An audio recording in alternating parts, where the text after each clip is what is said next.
کوئی انسان کسی تجزیے کے تحت کسی دعا وغیرہ کو پڑھ کر اپنے اوپر دم کرتا ہے جس سے فائدہ ہوتا ہے، تو یہ کہہ سکتا ہے کہ میرے تجزیے سے مجھے فائدہ ملا، لیکن نہ یہ تو سنت ہے اور نہ ہی یہ ثابت چیز ہے، لیکن مجھے اس سے یہ فائدہ ہوا ہے۔ اور ایسا تجزیہ جو قرآن و سنت کے مطابق کرتے ہیں تو اس کو بھی مانا جا سکتا ہے، لیکن نہ سنت ہوتے نہ سب کو عمل کرنا ضروری ہے۔ جیسا سورہ فاتحہ یہ رقیہ ہے، یہ شفا ہے، یاد رکھیں۔ اور یہ واقعہ ایک صحابی کا بھی آتا ہے کہ انہوں نے ایک انسان کا جو کسی قبیلے کے سردار تھے، ان کو بچھو نے کاٹا تو انہوں نے کیا کیا، یہ علاج کیا تھا، کٹ لگائے اور سورہ فاتحہ پڑھی۔ تو آپ سے پوچھا تمہیں کیسا معلوم سورہ فاتحہ رقیہ ہے؟ لیکن آپ کو یہ کہے کہ کسی کو بچھو نے کاٹا اور اس کو علاج کے طور پہ وہ سورہ فاتحہ پڑھی گئی، وہ کہ اور میں سورہ فاتحہ کو 3 بار پڑھتا ہوں، تو میں نے کو لگا پیشنٹ کو فائدہ ہو رہا ہے، میں سورہ فاتحہ کو 5 بار پڑھ رہا ہوں، ایسا لگ رہا ہے پیشنٹ کو زیادہ فائدہ ہو رہا ہے، میں سورہ فاتحہ کو 7 بار پڑھ رہا ہوں، یہ لگ رہا ہے، تو یہ اس کا اپنا ذاتی تجزیہ ہے، نہ یہ سنت ہے، نہ وہ دعویٰ کریں گے چونکہ میں نے پڑھا یہ فائدہ ہوا تو یہی طریقہ صحیح ہے۔ لیکن آپ نے جو جنرل پوچھا برکت کے لیے، لوگ کہتے ہیں 100 بار یہ پڑھو، درود شریف 80 بار پڑھو، اگر ثابت نہیں ہے ورنہ بدعت، سمجھ رہے آپ؟ لیکن علاج معالجہ کے اندر اس طرح سے اگر جس کو ایک علاج کرنے والا جو قرآن حدیث کا ماننے والا تجزیہ کرے اور تجزیہ کرنے کے بعد وہ یہ نہ سمجھے ایسا کرے تو ہی فائدہ ہوتا، بلکہ ایسا کرنے سے دیکھا گیا فائدہ ہو رہا ہے، لیکن باقی جگہ جہاں ذکر و اذکار کر کے جہاں بتائے گئے اس کو چھوڑ کر، جیسا کہ درود صبح 10 وقت اور شام میں 10 وقت پڑھنے کی فضیلت آتی ہے، آپ 10 سے زیادہ پڑھو تو الگ بات ہے، لیکن آپ یہ نہیں بول سکتے 20 بار پڑھنے کا اتنا ہے، 30 بار پڑھنے کا اتنا ہے، 40 بار پڑھنے کا اتنا ہے، کیونکہ یہ سب ثابت نہیں آتا۔ اس چیز کا آپ کو دھیان رکھنا ہوگا کہ جو ثابت شدہ ہے یہ کیجیے آپ، ثابت ہو الفاظ بھی اور ثابت ہو اس کی تعداد بھی۔ اگر کہتے ہیں کہ دل چاہتا ہے کہ سوسائڈ کر لوں، یہ اتنے گھٹیا، اتنے برے، فاسد، اتنے گندے خیالات جو آ رہے ہیں، جو وسوسے آ رہے ہیں، اور یہ بہت بے چین کر دیتے ہیں انسان کو۔ تو یاد رکھیے یہ وسوسے بہت خطرناک چیز ہے، اور اس کے تعلق سے یاد رکھیے یہ شیطان اس طرح سے ڈالتا ہے کہ انسان بے چین ہوتا ہے۔ تو اس بات کو پہلے میں سمجھا دوں اس سے پہلے کہ آگے بڑھوں، اس کی ایک مثال دے کر کہ وسوسے آتے ہیں تو آپ کو کیا کرنا ہے۔ اگر کوئی شخص وسوسے آتے ہیں تو یہ کہتا ہے کہ میں نے نماز پڑھنا چھوڑ دی، یا کوئی شخص وسوسے آتے ہیں بول کر یہ کہہ رہا ہے کہ میں سوسائڈ کرنے کا دل چاہ رہا ہوں، تو اس آدمی کی مثال ایسی ہے جیسے کہ گھر پر چور بہت آ رہے ہیں تو تجوری کھلی چھوڑ دیا میں نے۔ گھر پر چور بہت آ رہے تو میں نے کیا کیا، تجوری کو کھلی چھوڑ دیا، بولا بھائی جو لے جانا لے جا، لے ٹینشن مت دے۔ تو شیطان کس کے پاس آتا ہے؟ چور کس گھر میں آتا ہے؟ چور کیا کوئی بستی میں، جھوپڑی میں، کھنڈروں میں جاتے ہیں؟ چور اس بستی میں آتا ہے اور اس گھر میں آتا ہے جہاں مال و دولت کی اس کو امید ہوتی ہے نا۔ تو ظاہر سی بات ہے چور وہاں آتے ہیں جہاں پیسہ ہوتا ہے۔ تو شیطان وسوسے کس کو ڈالتا ہے؟ وہ ہر آدمی کو نہیں ڈالتا ہے، وہ اسی کو ڈالتا ہے جس کے پاس وہ ایمان پاتا ہے۔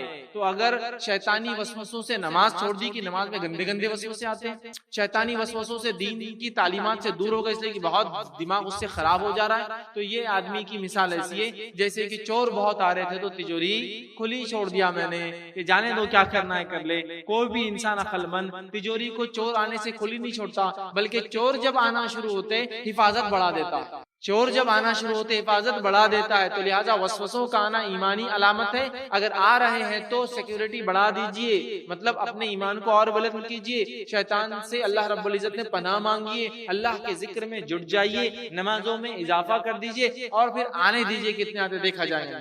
سمجھ رہے؟ یہ ہونا چاہیے۔ لیکن ہم دیکھتے ہیں کہ شیطان عقائد میں وسوسے ڈالتا ہے، شیطان اخلاقیات میں وسوسے ڈالتا ہے، شیطان طہارت میں وسوسے ڈالتا ہے، شیطان مختلف عبادتوں میں روزے نماز میں وسوسے ڈالتے ہیں۔ اسی طرح دیکھا گیا کہ شیطان جو ہے جتنا ایمان میں مضبوط آدمی ہو وسوسوں کی ویسے انٹینسٹی کے ساتھ آنے کی کوشش کرتا ہے، یاد رکھ، ٹھیک ہے۔ اور اس کا پہلا اٹیک عقائد پر ہوتا ہے۔ فرسٹ اگر عقیدے میں وہ آپ کو گول مول کر دیتا ہے وسوسے ڈال ڈال کے، اللہ کے تعلق سے، اس کے اسماء صفات کے تعلق سے، اس کے رب ہونے کے تعلق سے، تو باقی وسوسے اس کے لیے ایزی ہو جاتے ہیں۔ لیکن اگر وہ پہلے اللہ کے معاملے میں ڈالتا ہے، آپ نے وہ فیس پار کر لیا تو پھر وہ عبادت میں ڈالے گا، وہ فیس پار کر لیا اخلاقیات میں ڈالیں گا، وہ فیس پار کر لیا طہارت میں ڈالیں گا، کیونکہ آپ کے مرنے تک اور میرے مرنے تک اس نے تو ہمارا پیچھا چھوڑنا نہیں ہے، وہ تو رب سے وعدہ کر کے آیا۔ تو پتا چلا کہ ہر سٹیج میں وسوسے آئیں گے، اور یہ زندگی کے ابتدائی دور سے شروع ہو جاتے ہیں۔ ایک بچہ جیسے ہی بالغ ہوتا ہے اس میں مختلف قسم کے وسوسے آنا شروع ہو جاتے ہیں، رب کے تعلق سے اور دیگر اسلامی تعلیمات کے تعلق سے، تو وہاں سے ہم کو بھی مضبوطی اختیار کرنے کی ضرورت ہے۔ لیکن ہوتا یہ کہ نوجوانوں کو گائیڈ کرنے کے لیے کوئی ہوتا نہیں، لہٰذا ان وسوسوں کو وہ بتا نہیں پاتے، چھپا نہیں پاتے۔ بڑوں سے بولتے تو بڑے بولتے ہٹ گندے خیالات لا رہا، فالتو قسم کا لڑکا، چل بھاگ یہاں سے۔ اب وہ بولتا ہے بڑوں بھی اس میں حل نہیں نکالیں گے، علماء سے کوئی تقریر یا ایسی کوئی بات سننے نہیں آ رہی، کتاب کوئی ایسی ملتی نہیں، کوئی موضوع ہم کو ملتا نہیں، نتیجہ یہ ہوتا ہے کہ وہ اس وسوسوں میں گھلتے چلے جاتے ہیں، گھلتے چلے جاتے ہیں، اور اپنی نفس کو برباد کرتے چلے جاتے ہیں۔ تو یاد رکھیے یہ بہت ضروری ہے کہ وسوسوں کے تعلق سے ہم بہت محتاط رہیں۔ اسی طرح وسوسے ایسے بھی آتے ہیں، کبھی اللہ تیرے اعمال قبول نہیں کر رہا، کیا فائدہ اتنے اعمال کر کے؟ اگر اتنے عمل کرانا تھا تو اللہ تعالیٰ کو ہے نا مطلب مختلف، کبھی یہ کہیں گا کہ اللہ قبول نہیں کرتا، کبھی یہ کہیں گا اتنا تو نے کیا، فائدہ کیا ہوا اس کا تجھے؟ ایک وسوسہ ہے کہ کیوں کر رہا ہے، دوسرا وسوسہ ہے کہ اتنا کرنے کے بعد ملا کیا تجھے؟ تو لہٰذا شیطان چھوڑتا نہیں ہے اور مختلف وسوسوں کو ڈالتے رہتا ہے، یاد رکھیں، ٹھیک ہے؟ اور یہ وسوسے بہت ساری بیماریوں کا سبب بن جاتے ہیں، یہ وسوسے بہت ساری ہیومن فزیکل ڈیسیزز، مطلب ایسی بیماریاں جو جسمانی ہوتی ہیں اس کی وجہ یہ وسوسے بنتے ہیں۔ اسی طرح ہم دیکھتے ہیں کہ دلوں میں وہم ڈالتا ہے، بیماریوں کی وجہ بنتے ہیں وسوسے، دلوں میں وہم شک شبہ ڈالتا ہے۔ اسی طرح جو سینوں میں تنگی پیدا کر دیتے ہیں یہ وسوسے، مطلب انسان اچاٹ ہو جاتا ہے، مایوس ہو جاتا ہے، یاد رکھیے۔ اسی طرح جو خوف اور رعب پیدا کر دیتے ہیں، مطلب کبھی کبھار خامخواہ کا خوف اور کبھی کبھار خامخواہ کا رعب پیدا کر دیتے ہیں۔ اسی طرح موجودہ حالات سے انسان پریشان ہو اٹھتا ہے، اسی طرح آنے والے حالات سے وہ ڈرنے لگتا ہے، اسی طرح دنیا کی زندگی خوف کے ساتھ وہ جیتا ہے اور سخت مشکلات کا سامنا کرتے ہوئے زندگی کا ہر قدم آگے بڑھاتا ہے۔ ہاں، کسی کو اس کا اٹیکس تھوڑے لائٹ ہوتے ہیں، کسی کو اس کے اٹیک تھوڑے مائلڈ یا میڈیم سائز کے ہوتے ہیں، اور کسی کو اٹیک بڑے کرتا ہے، لیکن ہر اٹیک کی شروعات چھوٹے سے کرتا ہے، اور دھیرے دھیرے جب آپ اس کے چنگل میں آتے رہتے ہیں، چنگل میں آتے رہتے ہیں، چنگل میں آتے رہتے ہیں، اس کے اٹیکس کا سائز بڑھتا چلا جاتا ہے، بڑھتا چلا جاتا ہے، بڑھتا چلا جاتا ہے۔ ایک سمے ایک وقت ایسا آ جاتا ہے انسان ایک قدم رکھنے سے پہلے 10 بار سوچتا ہے کیا کروں، چونکہ اس کو وسوسے چل جائے۔ اس کے اقسام انشاءاللہ میں بیچ بیچ میں رکھوں گا، تب آپ کو ڈیٹیلز انشاءاللہ اس کی پتہ چلیں گی۔ لیکن اس سے پہلے کہ میں آگے بڑھوں، ایک کلیریفیکیشن یہاں دے دیتا ہوں۔ یہ حدیث انشاءاللہ سمجھ میں آ جائے تو آدھے وسوسوں زیادہ کا حل تو ہی مل جائے گا ہم کو۔ حدیث کیا ہے سنیے، وسوسے کیا ہے پہلے وہ سمجھ گیا، یہ شیطانی خیالات ہے، سوچ ہے، یہ مائنڈ میں آنے والی چیز ہے، انکانشیس کانشیس جو بھی ہوتا ہے، جان بوجھ کے انجانے میں آتے ہیں، خیالات ہے، پہلی بات سمجھ گیا۔ اب یہ خیالات کے بارے میں نبی اکرم صلی اللہ علیہ وسلم کیا فرماتے، یہ شریعت جو ہے نا بہت پاکیزہ اور بالکل ہیومن نیچر کے مطابق دی گئی شریعت ہے، چونکہ دینے والا رب العزت ہے جو جانتا ہے انسانوں کو کس چیز کی ضرورت ہے۔ تو بہرحال یہ وسوسے جو ہوتے ہیں یاد رکھیے یہ بہت ساری پھر مشکلات انسانی زندگی میں پیدا کرنا شروع کر دیتے ہیں، یاد رکھیے ان کی ابتدا۔ تو پہلے وہ خیالات کے بارے میں حدیث سن لیتے ہیں انشاءاللہ، پھر بعد میں اس کی انشاءاللہ عزیز تفصیلات دیکھیں گے۔ آئیے پہلا صحیح مسلم کی روایت ہے، نبی اکرم صلی اللہ علیہ وسلم فرما رکھا، بے شک اللہ تعالیٰ میری امت کے لوگوں میں پیدا ہونے والے، بے شک اللہ تعالیٰ میری امت کے پیدا ہونے والے لوگوں میں برے خیالات سے درگزر کریں گا۔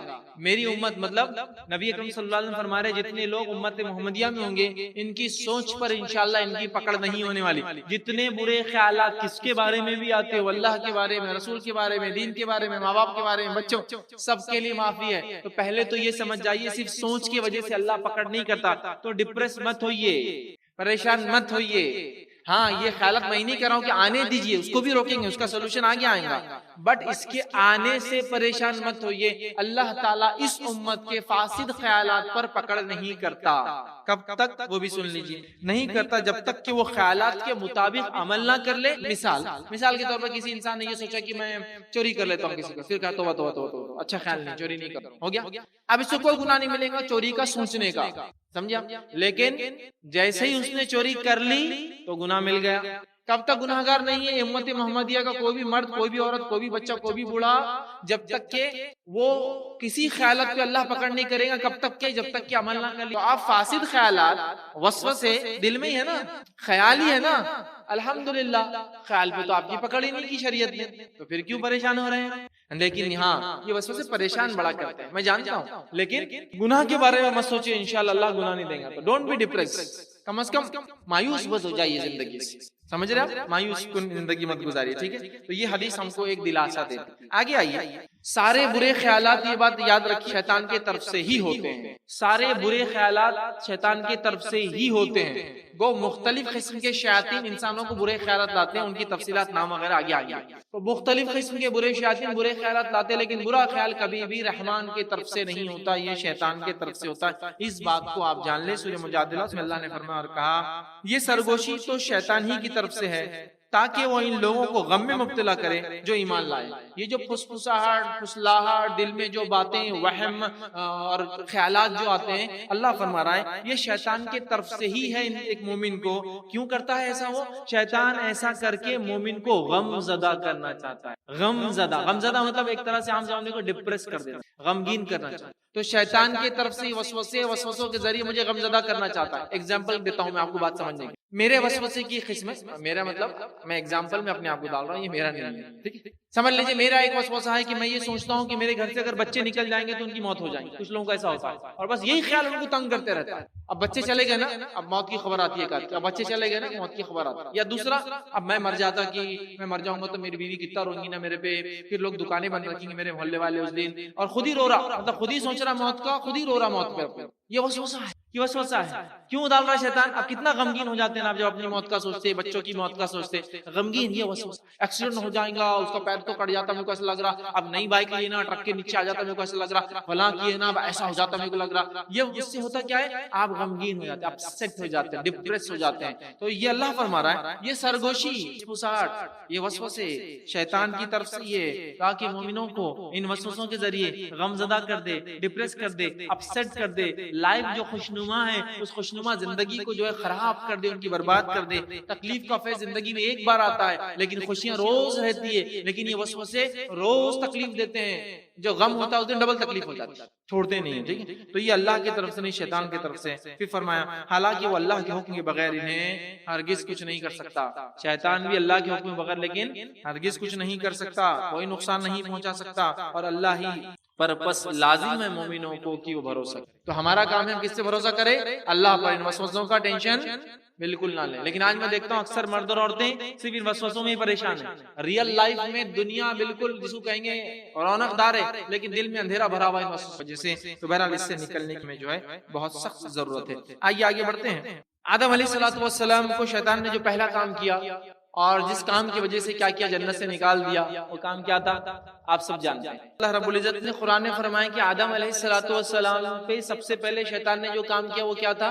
یہی تھا وسوسہ۔ اور اس کی تفصیلات اللہ رب العزت نے سورہ اعراف سورہ نمبر 7 آیت نمبر 20 سے فرمایا وسوس لہم الشیطان، اور شیطان نے آدم علیہ السلام کے دل میں وسوسہ ڈالا۔ کیا کہا کہ اے آدم، اگر تم اور تمہاری بیوی اس جھاڑ کا پھل کھا لیں گے تو کیا ہوگا؟ تم فرشتے بن جائیں گے اور تمہاری ہمیشہ والی زندگی ہوگی، اور ایسی ملکیت ملیں گی جو کبھی ختم نہ ہوں گی۔ تو تمہارے کو ایسی ملکیت ملیں گی جو ختم نہ ہوں گی، اور تمہیں اللہ ہمیشہ کی زندگی دیں گا۔ کیا کرو گے؟ تو جھاڑ کے پھل کھاؤ گے۔ تو یہاں کیا شیطان نے وسوسہ ڈالا۔ کیا کیا؟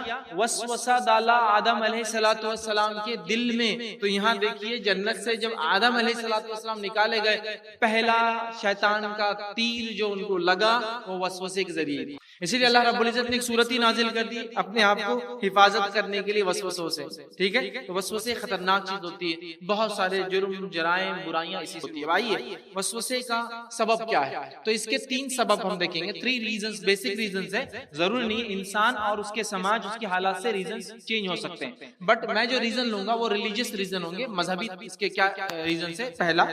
پہلا سبب یہ ہے کہ ہم سب کو دین کے بارے میں علم نہیں ہے، یا جس کو بولیں گے دین کے بارے میں جہالت۔ علم کا الٹ جہل ہوتا ہے۔ دین کے بارے میں جہالت سب سے بیسک، سب سے بڑا ریزن ہے کہ وسوسے ہمارے دلوں میں آتے ہیں۔ وسوسے آتے ہیں، اچھا آنا تو فطرت ہے، شیطان تو کرتا رہے گا، بٹ گھر کر جاتے ہیں، بس جاتے ہیں، رہ جاتے ہیں، اور اس کے مطابق زندگیاں گزر جاتی ہے، ٹھیک ہے؟ تو پہلا جہالت سب سے بڑا، سب سے بیسک ریزن ہے وسوسوں کا آنے کا۔ اور ابن جوزی رحمہ اللہ تلبیس الابلیس اپنی کتاب میں لکھتے فرماتے ہیں کہ سب سے بڑا جو ہے دروازہ جس کے ذریعے ابلیس انسان پر داخل ہوتا ہے وہ جہالت ہے، اور وہ اس جہالت کی وجہ سے ان لوگوں پر غلبہ پا لیتا ہے۔ تو سب سے بڑا دروازہ جس دروازے سے ابلیس جو ہے انسانوں پر داخل ہوتا ہے، وہ داخل ہونے کا دروازہ جہالت ہے۔ میری جہالت ہی میری سب سے بڑی دشمن ہے، میرا نالج نہ ہونا کسی مسئلے کے بارے میں ہی میرا سب سے بڑا دشمن ہے، جس کے نتیجے میں شیطان آ کر مجھ پہ حاوی ہو جاتا تھا۔ پہلا ریزن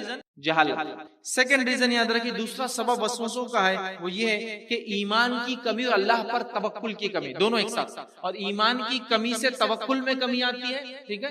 یا پھر کبھی ایمان کمزور ہوتا ہے اور اس کے علاوہ دوسری صفتیں کمزور ہوتی ہیں۔ تو ایمان کی کمی اور اللہ پر توکل کی کمی سے وسوسے آتے ہیں۔ یہ سیکنڈ چیز یاد رکھیے کہ انسان میں ایمان کی کمی ہے اور اللہ پر توکل اس کا کم ہوتا ہے، جبکہ اللہ نے قرآن میں بیان کر دیا وَمَن يَتَوَكَّلْ عَلَى اللَّهِ فَهُوَ حَسْبُهُ، جو اللہ پر توکل کرتا ہے اللہ اس کے لیے کافی ہو جاتا ہے، لیکن اس کے بعد بھی ہمارے وسوسوں پر ہم کنٹرول نہیں کر پا رہے کیونکہ اللہ پر جو ایمان اور توکل چاہیے تھا وہ نہیں ہوتا ہے۔ اور تیسری اہم وجہ وسوسے کی وہ یہ ہے کہ شیطان جو ہے ہم پر حملہ آور ہو، شیطان ہم پر حملہ آور ہو جاتا ہے، سیٹانک اٹیکس، شیطان کا حملہ ہے۔ یہ تیسری وجہ، ایک جہالت، دوسرا ایمان کی کمزوری اور اللہ پر توکل کی کمزوری، اور تیسرا شیطان کا حملہ ہوتا ہے۔ یہ تین اہم ریزن ہیں، اس کے علاوہ بھی اور بھی ریزن ہو سکتے، زمین، زمانہ، حالات، علاقہ، اکنومیکل کنڈیشن، سماج کے حساب سے چینج ہوتا جائے گا، ٹھیک، لیکن یہ تین بیسک ریلیجس ریزن ہیں جس وجہ سے وسوسے ہم میں زیادہ آتے ہیں اور ہم وسوسے مبتلا ہو جاتے ہیں، شیطان بآسانی ہم پہ وسوسے ڈال دیتا ہے۔ آئیے آگے بڑھتے ہیں۔ سب سے پہلا وسوسہ جو آتا ہے انسان کو، یا سب سے خطرناک وسوسہ جو آتا ہے انسان کو، یا سب سے بڑا وسوسہ جس سے میں اور آپ پریشان ہوتے ہیں، وہ وسوسے سے بات کو آگے بڑھاتے ہیں۔ ریزنز معلوم ہو گئے، اب وسوسوں کے ٹائپس اور کچھ باتیں اس میں ایکسپلینٹری دیکھیں گے۔ یہ سب سے بڑا وسوسہ جس سے میں اور آپ سب پریشان ہوتے ہیں، اور وسوسہ ہے اللہ کی ذات اور صفت میں آنے والے وسوسے، اور یہ وسوسے سے وہ سب کو اٹیک کرتا ہے۔ کبھی نعوذ باللہ اللہ کا نام لو تو کوئی تصویریں ذہن میں لانے کی کوشش کرتا ہے، کبھی اللہ کا نام لو تو چیزوں کو ذہن میں لانے کی کوشش کرتا ہے، کبھی اللہ کا نام لو تو غیر اللہ کی تصویریں یا غیر مذاہب کی عبادت کے معبودوں کو لا کے پورٹریٹ کرنا چاہتا ہے آپ کے ذہن میں، اور انسان بہت پریشان ہو جاتا ہے۔ کبھی اللہ کی صفتوں میں شک ڈالتا ہے، اللہ تو اٹھانے والا ہے لیکن کیا پتا اٹھتا کہ نہیں اٹھتا، ہاں قیامت آئیں گے لیکن کس نے دیکھا آئیں گے کہ نہیں آئیں گے، ہاں مرنے کے بعد سوال و جواب ہوں گے لیکن اللہ قادر ہے کہ نہیں قادر ہے، کیا اتنے لوگ مرتے ایک ساتھ کیا پتا، شکوک اور شباب، اور انسان ایک دم بوکھلا جاتا ہے، نہیں بہت غلط ہو رہا ہے۔ اور یہ وسوسے بہت اسٹرانگ ہوتے ہیں، بہت زیادہ آتے ہیں، اور یہ سب سے پاورفل وسوسے تو جس سے مومن ڈرتا ہے، باقی سارے برداشت کے قابل ہوتے ہیں، یہ نہیں ہوتا اللہ کے بارے میں، اللہ کی ذات کے بارے میں۔ اور یہ وسوسے کے تعلق سے یاد رکھیے ایک بات، یہ سوچ لیجئے اور سمجھ لیجئے، اللہ کی ذات میں غور و فکر، اللہ کی صفات میں غور و فکر کی ہم کو اجازت نہیں ہے، جیسے ہے ویسے ایمان لا لو، ختم، فنش، کوئی اس کے بعد دوسری چیز ہے ہی نہیں ہمارے معنی میں۔ اللہ کی ذات کے تعلق سے یاد رکھیے کبھی بھی کوئی سیکنڈ اوپینین نہیں کہ اس کی ذات اور اس کی صفت میں غور و فکر کی اجازت نہیں ہے، جو بتایا گیا سن لو، سمجھ لو، ختم، آتا پلے میں آتا، نہیں آتا مان لو، ختم، ایمان لا لو، چھوڑ دو۔ اس لیے کہ امام مالک رحمہ اللہ سے اللہ تعالیٰ کی صفات کے بارے میں دیگر سوال ہوئے تو آپ نے کہا استوا کے تعلق سے اللہ عرش پر مستوی ہوا، اس کے تعلق سے جب سوال ہوا تو کہا الاستواء معلوم، اور یہ ان کا جو قول ہے، یہ ایک طرح کا اصول ہے اللہ کی ذات اور صفات کے تعلق سے۔ انہوں نے کہا الاستواء معلوم، استوا کس کو بولتے ہیں عربی میں سب کو معلوم ہے، وکیف مجہول، لیکن اللہ کے بارے میں جب سوال ہوگا تو وہ مجہول، ہم کو نہیں سمجھ میں آتا کیسا، کیفیت نہیں معلوم، استوا ہے کیفیت نہیں معلوم، ٹھیک ہے۔ اور اس کے بارے میں فرمایا کہ اس پر وَإِيمَانُ بِهِ وَاجِبٌ وَسُؤَالُ عَنْهُ بِدْعَةٌ، اور اس پر ایمان لانا واجب ہے، لیکن استوا کیا ہے ہم کو پتا ہے، اللہ کی ذات کے بارے میں تو کیسا ہے ہم کو نہیں معلوم ہے، ایمان لانا واجب ہے، وَسُؤَالُ عَنْهُ بِدْعَةٌ، اور ایسے سوالات کرنا بدعت ہے جو کہ صحابہ نے نہیں، تو گویا اللہ کی ذات اور صفت کیسی ہے بس ختم، سوالات مت کیجئے، وہ ایسا ویسا، ہاتھ ہے تو کیسا، دیکھتا ہے تو کیسا، بولتا ہے، یہ کوشچن نہیں، ڈیپتھ میں مت جائیے، جو ہے تقدیر ہے کیسی ہے کیا ہے، ڈیپتھ میں مت جائیے، جو بتا دے گا ٹھیک ہے سمجھ میں آئے ٹھیک ہے، ورنہ ایمان لا لیجیے اتنا کافی ہے۔ تو پہلا وسوسہ جو آتا ہے جس سے میں اور آپ سب سے زیادہ خوفزدہ ہوتے ہیں وہ یہ ہے۔ اب ہم کو کس میں غور و فکر کرنا ہے؟ کائنات میں کیجئے، نیچر میں کیجئے، کائنات میں جو ہے اس میں غور و فکر کیجئے، اللہ کی ذات صفات میں بالکل مت کیجئے۔ اب کائنات میں تو چھوڑ دیے غور و فکر کرنا، اللہ کی ذات صفات اور پتہ نہیں کیا کیا میں غلو کرتے چلے، ٹھیک، ہمیں غور کرنا ہے کائنات کے اندر اللہ کی ذات میں۔ آئیے صحیح مسلم کی روایت ہے، کچھ لوگ نبی اکرم صلی اللہ علیہ وسلم کے پاس آئے، اب جن کو ایسے وسوسے آتے ہیں ان کے لیے سلوشن اس حدیث کے اندر، کچھ لوگ نبی اکرم صلی اللہ علیہ وسلم کے پاس آئے اور پوچھا اللہ کے رسول صلی اللہ علیہ وسلم، ہمارے دلوں میں بعض دفعہ ایسے خیالات آتے ہیں کہ ہم میں سے کوئی بھی ان کو بیان نہیں کرنا چاہتا۔ ایک روایت میں فرمایا ہم میں سے کوئی شخص کوئلہ ہاتھ میں لینا پسند کرتا ہے جلتا ہوا، بیان کرنا پسند نہیں کرتا۔ ایک روایت میں فرمایا ہم میں سے کوئی شخص جل کے زندہ مر جانا پسند کرتا ہے لیکن یہ وسوسہ بولنا پسند نہیں کرتا۔ ڈینجرس اللہ کی ذات کے بارے ہم کو آ رہے ہیں، کیا کریں؟ نبی اکرم صلی اللہ علیہ وسلم فرمایا کہ ہم میں سے کوئی پسند نہیں کرتا کہ وہ ہمیں آئے۔ آپ نے پوچھا کیا واقعی ایسے خیالات تم کو آتے ہیں؟ کیا واقعی تم کو ایسے خیالات آتے ہیں؟ ٹھیک ہے، تو انہوں نے جواب دیا ہاں ہمیں ایسے خیالات آتے ہیں۔ تو آپ نے فرمایا اور کہا کہ یہ تو بالکل سراسر ایمان ہے، یہ تو بالکل سراسر ایمان ہے۔ آپ کو بولیں گا وسوسہ آ رہا ہے، ایمان کی بات ہو رہی ہے، اس کا معنی یہ وسوسہ ایمان نہیں ہوتا، وسوسہ تو شک ہے، اور شک ایمان کے الٹ ہے، چونکہ ایمان یقین ہے۔ اس کا معنی یہ ہے کہ وسوسے آ رہے ہیں، ٹھیک، تو ان وسوسوں سے پریشان ہو رہا ہے کہ بتانا تجھے پسند نہیں، کہا ٹھیک، تو گویا یہ ایمان کی علامت ہے کہ مومن وسوسوں سے گھبراتا ہے، تو کہا یہ ایمان ہے۔ وسوسوں کے اگینسٹ جو تو سوچ رہا ہے کہ یہ تو بہت گندے خیالات نہیں ہونا، یہ ایمان کی علامت۔ اس لیے میں نے شروع میں کہا نا، چور آ رہا ہے تو گھر کا لاک کھلا مت چھوڑو، اب تو لاک ڈبل لگاؤ۔ تو آپ وسوسے آ رہے تو نماز روزہ مت چھوڑو، اب تو زیادہ اور مستعد اسٹرانگ بن جاؤ اس کے خلاف کھڑے ہونے میں، اس بات کو ذہن نشین کر لیں۔ یہ حدیث یہ بتا رہی ہے۔ آئیے دوسری حدیث صحیح مسلم کی روایت ہے، آپ صلی اللہ علیہ وسلم سے سوال کیا گیا وسوسہ کیا ہے، تو آپ نے فرمایا یہ خالص ایمان ہے، مطلب وسوسہ ایمان نہیں ہے، وسوسہ جو آتا ہے وہ خالص ایمان کی علامت ہے، اور وسوسہ آنے کے بعد مومن کی گھبراہٹ کہ اس کا ایمان نہ چلے جائے، یہ ایمان کی علامت ہے۔ یہاں بھی حدیث واضح ہوگی، تو وسوسے سے بھاگو مت، ڈرو مت، ٹھیک۔ آگے ابو داؤد کی روایت میں اور اضافی الفاظ یہ، ہمیں آگ کا انگارہ ہاتھ میں لینا پسند ہے لیکن وہ وسوسے کو بولنا پسند نہیں ہے۔ بہت ہی ڈینجرس وسوسے ہوتے کچھ لوگ، اتنے ڈینجرس کہ دن میں بیٹھے بیٹھے رونا شروع کر دیتے ہیں، گھبرا جاتے ہیں، یہ شیطان کی طرف سے، ڈریے مت، گھبرائیے مت۔ تو ہمیں آنکھ کا انگارہ لینا پسند ہے لیکن بولنا پسند نہیں ہے، تو ہم ان خیالات کو اپنی زبان سے ادا نہیں کر سکتے، ٹھیک ہے۔ ایسے بھی الفاظ آتے ہیں، مطلب اتنے ڈینجرس بھی صحابہ کو آتے تھے، لیکن اللہ کے رسول نے کہا کوئی گھبراؤ مت، فکر مت کرو، یہ ایمان کی وجہ سے آ رہا ہے، تم اس سے اپنی حفاظت کرو۔ حفاظت کیسی ہونی انشاءاللہ آگے بات آئیں گے، ٹھیک۔ اس طرح ابن حبان کی روایت میں عائشہ رضی اللہ عنہا فرماتی اور کہتی ہے بلا شبہ شیطان تم میں سے کسی ایک کے پاس آتا ہے۔ اب دیکھیے اللہ کی ذات کے تعلق سے ایک جو بڑا وسوسہ ہے، وہ وسوسے کا کلیریفیکیشن اس حدیث میں آ رہا ہے، ٹھیک ہے۔ تو یہ حدیث میں اس لیے بیان کر رہا ہوں کہ وسوسے کا کلیریفیکیشن ہو۔ ابھی حدیث میں غور و فکر کر کے نئے وسوسے مت پیدا کر لو، پہلے ضروری وضاحت کر دے رہا ہوں، کیونکہ بیان نہیں کروں گا تو پھر ایک مسئلہ چھوٹ بھی جائے گا، اور بیان کر رہا ہوں تو احتیاط کے ساتھ بیان کر رہا ہوں کہ اس کو لے کے نئے وسوسے مت پیدا کرو، ٹھیک ہے۔ ایکسپلینیشن دے رہا ہوں میں۔ عائشہ فرماتی ہے کہ اللہ کے رسول صلی اللہ علیہ وسلم فرمایا جو بہت سارے لوگ ہوتا اللہ کی ذات میں، اس کا جواب ہے بلا شبہ شیطان تم میں سے کسی ایک کے پاس آتا ہے اور کہتا ہے تجھے کس نے پیدا کیا۔ کسی ایک کے پاس آ کے بولتا ہو کریٹڈ یو، کس نے پیدا کیا تجھے، پھر وہ جواب دیتا اپنے دل میں وسوسہ ہی ہے، وہ بولتا ہے اس کو اس نے پیدا کیا، پھر وہ بولتا ہے کہ اس کو کس نے پیدا کیا، وہ بولتا ہے اس کو اس نے پیدا کیا، پھر وہ پوچھتا ہے شیطان تجھے کس نے پیدا کیا، وہ کہتا ہے اللہ نے، شیطان پھر کہتا ہے زمین و آسمان کو کس نے پیدا کیا، وہ کہتا ہے اللہ نے، پھر شیطان کہتا ہے اللہ کو کس نے پیدا کیا، ٹھیک ہے۔ تو جو کوئی اس طرح کی بات پائے اسے فوراً کہنا چاہیے، ٹھیک ہے۔ تو جو کوئی جس کو شیطان ایسا بہکائے کہ اللہ کو کس نے پیدا کیا، اس نے فوراً کہنا چاہیے آمنت باللہ ورسولہ، یہ اس کی دعا ہے، آمنت باللہ ورسولہ، ایمان لا اللہ پر، اس کے رسول پر، جو انہوں نے بتایا بس ختم، مجھے شیطان کے جواب دینے کی ضرورت نہیں ہے، کیونکہ شیطان کیا کرا، اللہ کو کس نے پیدا کیا۔ اب اس کا لاجیکل ایکسپلینیشن دے رہا ہوں صرف سمجھنے کے لیے، اپنا کوئی منطق اور قیاس نہیں لڑا رہا ہوں، صرف سمجھنے کے لیے۔ اگر کوئی یہ کہے کہ اے کو کس نے پیدا کیا، کوئی کہیں گے بی نے، چلو ٹھیک، بی کو کس نے پیدا کیا، سی نے، چلو ٹھیک، سی کو کس نے پیدا کیا، تو کہیں ڈی نے، چلو ٹھیک، لیکن کوئی نہ کوئی تو ایک ہوگا نا جس کو کسی نے پیدا نہیں کیا، وہی اللہ کی ذات ہے۔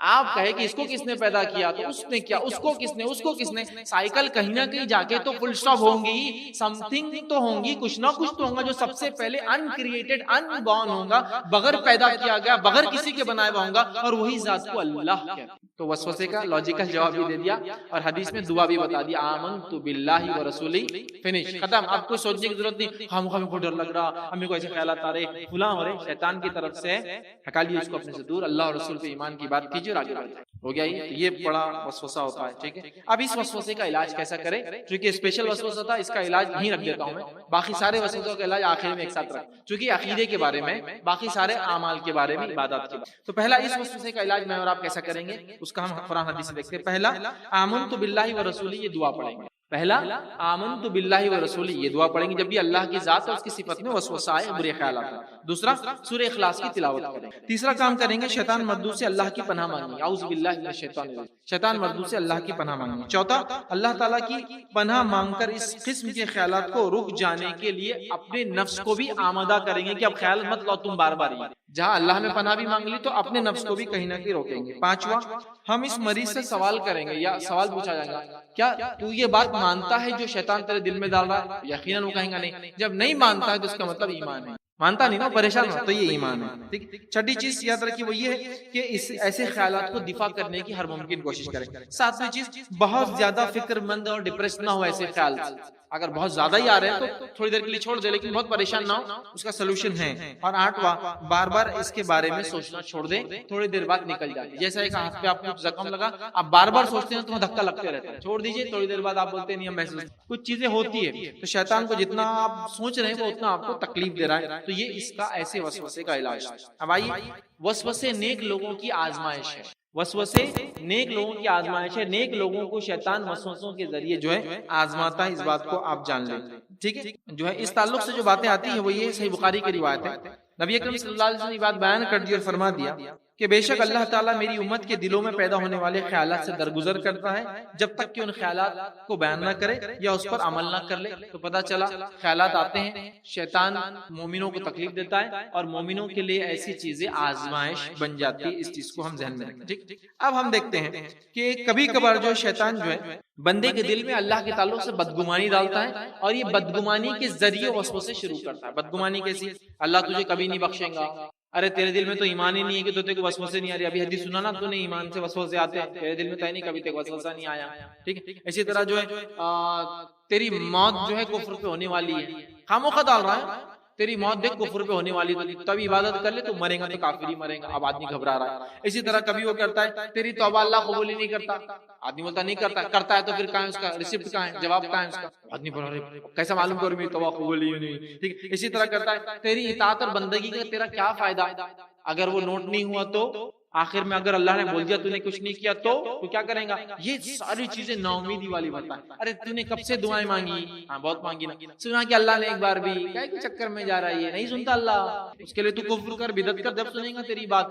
تو اس طرح کی نا امیدیاں اللہ کے تعلق سے ڈالتا ہے، یاد رکھیے. اسی لیے پہلی چیز وسوسے مبتلا لوگ اور عام لوگ اللہ کے تعلق سے حسن ظن، اچھا گمان، تو وسوسے بہت حد تک کنٹرول ہو جاتے. اب وسوسوں کی دوسری قسم، بڑی قسم اور میجورٹی آف وسوسے ایسے ہی آتے ہیں اللہ کی ذات کے بعد. اب سیکنڈ جو پوائنٹ ہم دیکھ رہے ہیں جو میجر وسوسے آتے ہیں وہ کیا ہے؟